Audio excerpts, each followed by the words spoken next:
Ayub pasal 21. Pendapat Ayub bahwa kemujuran orang fasik kelihatannya tahan lama. Tetapi Ayub menjawab, "Dengarkanlah baik-baik perkataanku dan biarlah itu menjadi penghiburanmu. Bersabarlah dengan aku akan berbicara sehabis bicaraku, bolehlah kamu mengejek. Kepada manusiakah keluhanku tertuju? Mengapa aku tidak boleh kesal hati? Berpalinglah kepadaku, maka kamu akan tercengang dan menutup mulutmu dengan tangan. Kalau aku memikirkannya, aku menjadi takut dan gemetarlah tubuhku. Mengapa orang fasik tetap hidup menjadi tua, bahkan menjadi bertambah-tambah kuat? Keturunan mereka tetap bersama mereka, dan anak cucu diperhatikan mereka. Rumah-rumah mereka aman, tak ada ketakutan. Pentung alat tidak menimpa mereka. Lembu jantan mereka memacek dan tidak gagal. Lembu betina mereka beranak dan tidak keguguran. Anak-anak mereka dibiarkan keluar seperti kambing domba. Anak-anak mereka melompat-lompat. Mereka bernyanyi-nyanyi dengan iringan rebana dan kecapi, dan bersukaria menurut lagu seruling. Mereka menghabiskan hari-hari mereka dalam kemujuran, dan dengan tenang mereka turun ke dalam dunia orang mati. Tetapi kata mereka kepada Allah, "Pergilah dari kami. Kami tidak suka mengetahui jalan-jalan yang Maha Kuasa itu apa, sehingga kami harus beribadah kepadanya, dan apa manfaatnya bagi kami kalau kami memohon kepadanya. Memang kemujuran mereka tidak terletak dalam kuasa mereka sendiri. Rancangan orang fasik adalah jauh daripadaku. Betapa sering pelita orang fasik dipadamkan. Kebinasaan menimpa mereka dan kesakitan dibagikan Allah kepada mereka dalam murkanya. Mereka menjadi seperti jerami di depan angin, seperti sekam yang diterbangkan badai. Bencana untuk dia disimpan Allah bagi anak-anaknya. Sebaiknya orang itu sendiri diganjar Allah supaya sadar. Sebaiknya matanya sendiri melihat kebinasaannya, dan ia sendiri minum dari murka yang Maha Kuasa. Karena peduli apa ia dengan keluarganya sesudah ia mati, bila telah habis jumlah bulannya. Masakan kepada Allah diajarkan orang pengetahuan, kepada Dia yang mengadili mereka yang di tempat tinggi, yang seorang mati dengan masih penuh tenaga, dengan sangat tenaga dan sentosa. Di pinggangnya gemuk oleh lemak, dan sumsum tulang-tulangnya masih segar. Yang lain mati dengan sakit hati, dengan tidak pernah merasakan kenikmatan, tetapi sama-sama mereka terbaring di dalam debu, dan berrengga-rengga berkeriapan di atas mereka. Sesungguhnya aku mengetahui pikiranmu dan muslihat yang kamu rancangkan terhadap aku. Katamu, di mana rumah penguasa? Di mana kemah-kemah tempat kediaman orang-orang fasik? Belum pernahkah kamu bertanya-tanya kepada orang-orang yang lewat di jalan? Dapatkah kamu menyangkal petunjuk-petunjuk mereka, bahwa orang jahat terlindung pada hari kebinasaan dan diselamatkan pada hari murka Allah? Siapa yang akan langsung menggugat kelakuannya dan mengganjar perbuatannya? Dialah yang dibawa ke kuburan dan dijiratnya dirawat orang. Dengan nyawa ia ditutupi oleh gumpalan-gumpalan tanah di lembah. Setiap orang mengikuti dia, dan yang mendahului dia tidak terbilang banyak. Alangkah hampanya penghiburanmu bagiku. Semua jawabanmu hanyalah tipu daya belaka. Ayub pasal 22. Elifas menganjurkan supaya Ayub bertobat daripada dosanya yang besar. Maka Elifas orang Teman menjawab, apakah manusia berguna bagi Allah? Tidak. Orang yang berakal budi hanya berguna bagi dirinya sendiri. Apakah ada manfaatnya bagi Yang Maha Kuasa kalau engkau benar, atau keuntungannya kalau engkau hidup saleh? Apakah karena takutmu akan Allah maka engkau dihukumnya dan dibawanya ke pengadilan? Bukankah kejahatanmu besar dan kesalahanmu tidak berkesudahan?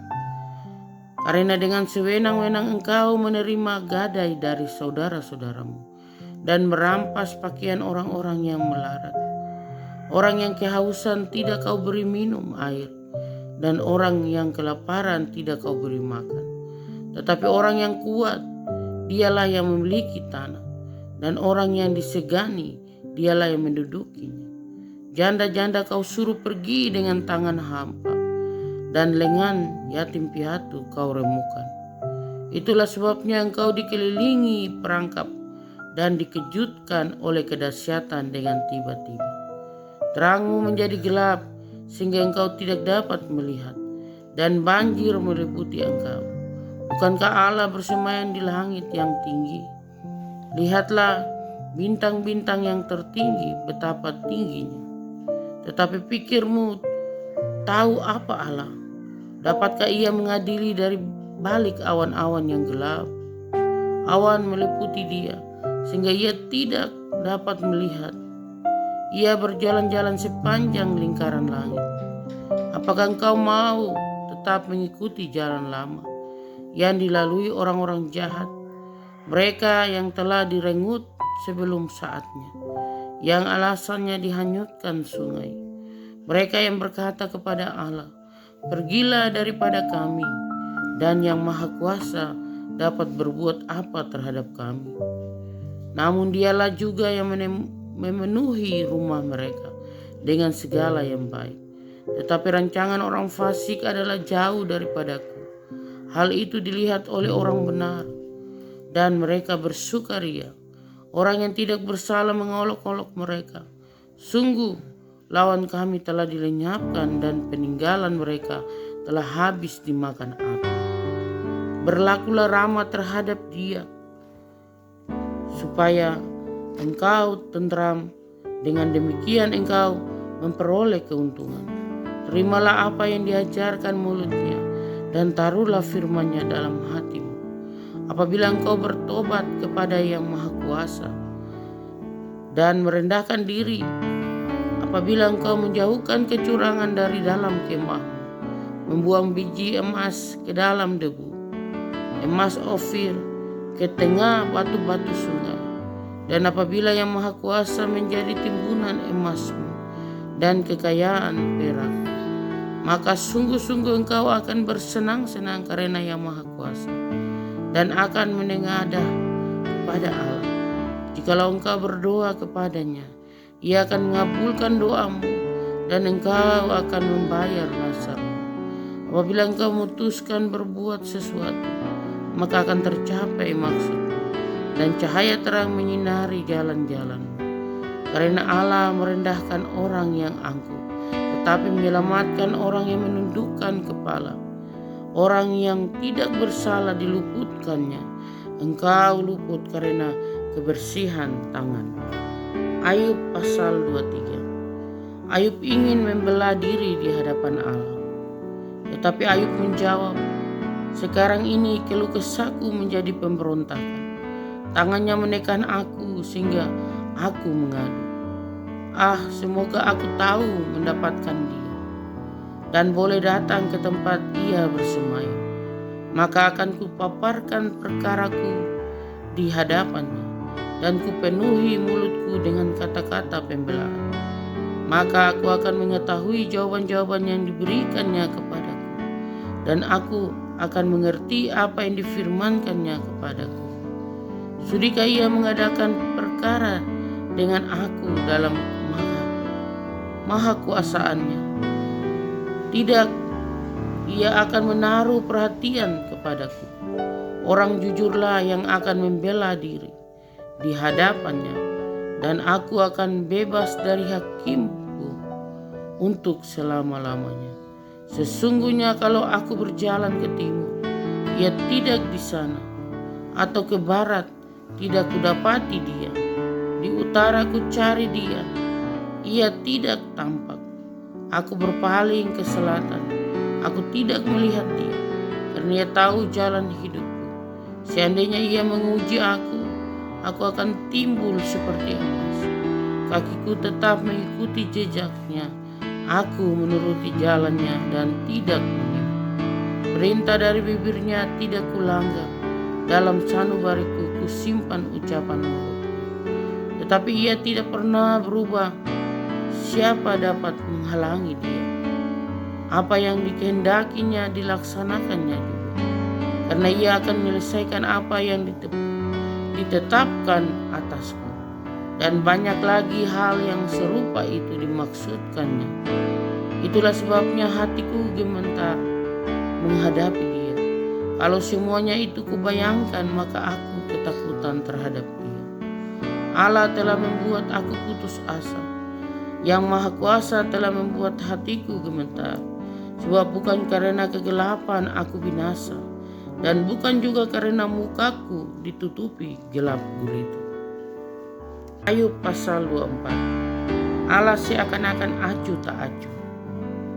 Mengapa Yang Maha Kuasa tidak mencadangkan masa penghukuman, dan mereka yang mengenal Dia tidak melihat hari pengadilannya? Ada orang yang menggeser batas tanah, yang merampas kawanan ternak, lalu menggembalakannya. Keledai kepunyaan yatim piatu dilarikannya, dan lembu betina kepunyaan seorang janda diterimanya sebagai gadai. Orang miskin didorongnya dari jalan, orang sengsara di dalam negeri terpaksa bersembunyi semuanya. Sesungguhnya seperti keledai liar di padang gurun. Mereka keluar untuk bekerja mencari apa-apa di padang belantara sebagai makanan bagi anak-anak mereka. Di ladang mereka mengambil makanan hewan dan kebun anggur milik orang fasik, dipetik buahnya yang ketinggalan. Dengan telanjang mereka bermalam karena tidak ada pakaian, dan mereka tidak mempunyai selimut pada waktu dingin. Oleh hujan lebat di pegunungan mereka basah kuyup, dan karena tidak ada tempat berlindung, mereka mengimpitkan badannya pada gunung batu. Ada yang merebut anak piatu dari susu ibunya, dan menerima bayi orang miskin sebagai gadai. Dengan telanjang mereka berkeliaran karena tidak ada pakaian, dan dengan kelaparan mereka memikul berkas-berkas gandum. Di antara dua petak kebun mereka, membuat minyak mereka, menginjak-injak tempat penggirikan sambil kehausan. Dari dalam kota terdengar rintihan orang-orang yang hampir mati, dan jeritan orang-orang yang menderita luka, tetapi Allah tidak mengindahkan doa mereka. Ada lagi golongan yang memusuhi terang, yang tidak mengenal jalannya, dan tidak tetap tinggal pada lintasan. Pada parak siang bersiaplah si pembunuh, orang sengsara dan miskin dibunuhnya, dan waktu malam ia berlaku seperti pencuri. Orang yang bersinah menunggu senja, pikirnya, jangan seorang pun melihat aku. Lalu dikenakannya tudung muka. Di dalam gelap mereka membongkar rumah. Pada siang hari mereka bersembunyi. Mereka tidak kenal terang, karena kegelapan adalah pagi hari bagi mereka sekalian. Dan mereka sudah biasa dengan kedahsyatan kegelapan. Mereka hanyut di permukaan air. Bagian mereka terkutuk di bumi. Mereka tidak lagi pergi ke kebun anggur mereka. Air salju dihabiskan oleh kemarau dan panas. Demikian juga dilakukan dunia orang mati terhadap mereka yang berbuat dosa. Rahim ibu melupakan dia, berengga, mengerumutinya. Ia tidak diingat lagi. Kecurangan dipatahkan seperti pohon kayu. Ia menjerahi perempuan mandul yang tidak beranak dan tidak berbuat baik terhadap seorang janda. bahkan menyeret orang-orang perkasa dengan kekuatannya. Ia bangun kembali, tetapi hidupnya tidak terjamin. Allah memberinya keamanan yang menjadi saudaranya dan mengawasi jalan-jalannya. Hanya sebentar mereka meninggikan diri, lalu tidak ada lagi. Mereka luruh, lalu menjadi lisut. Seperti segala sesuatu mereka dikerat seperti hulu tangkai gandum. Jikalau tidak demikian halnya, siapa berani menyangga aku dan meniadakan perkataanku? Ayub pasal 25. Pendapat Bildad bahwa tidak seorang pun benar di hadapan Allah. Maka Bildad orang Sua menjawab, kekuasaan dan kedahsyatan ada pada Dia yang menyelenggarakan damai di tempatnya yang tinggi.